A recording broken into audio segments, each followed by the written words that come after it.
Born in Burbank, California in 1948, he grew up in a household defined by conflict, particularly with a mother whose harsh criticism and emotional distance left deep psychological scars.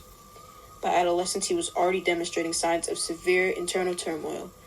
His fascination with death, combined with a growing resentment toward authority and family, hinted at a dangerous trajectory long before anyone recognized the threat. This troubled young man would later be known as Edmund Kemper III, one of the most infamous serial killers during the era of the early 70s.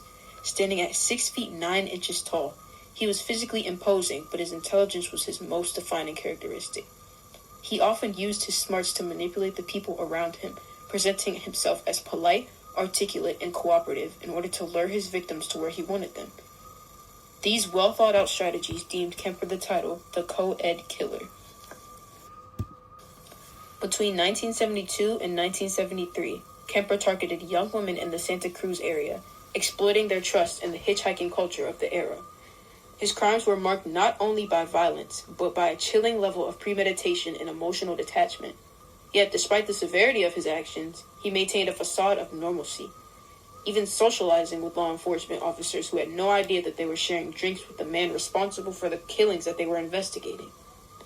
His first known victims during this period were Mary Ann Pesce and Anita Lucchesa, both 18, who he picked up while they were traveling to Stanford University.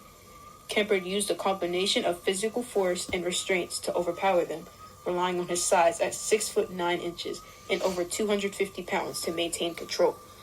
After killing them, he transported their bodies to his apartment where he attempted to conceal the evidence.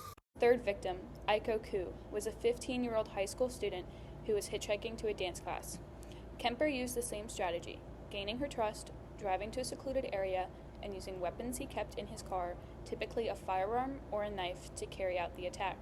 He later admitted that he had prepared his vehicle specifically for these encounters, removing door handles from the inside so passengers could not escape.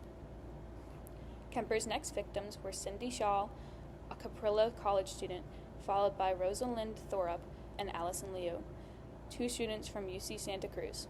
In these cases, he again used a combination of deception and pre-selected tools, including a handgun to subdue them. He often chose remote or wooded areas to avoid detection, transporting the victims afterward to locations where he felt he had privacy to hide or alter evidence. His final murders were the most personal. His mother, Clarnell Strandberg, and her friend, Sally Hallett. These killings were carried out inside his mother's home, using blunt force and a knife. Investigators later noted that these murders revealed the emotional core of his long-standing resentment and psychological conflict.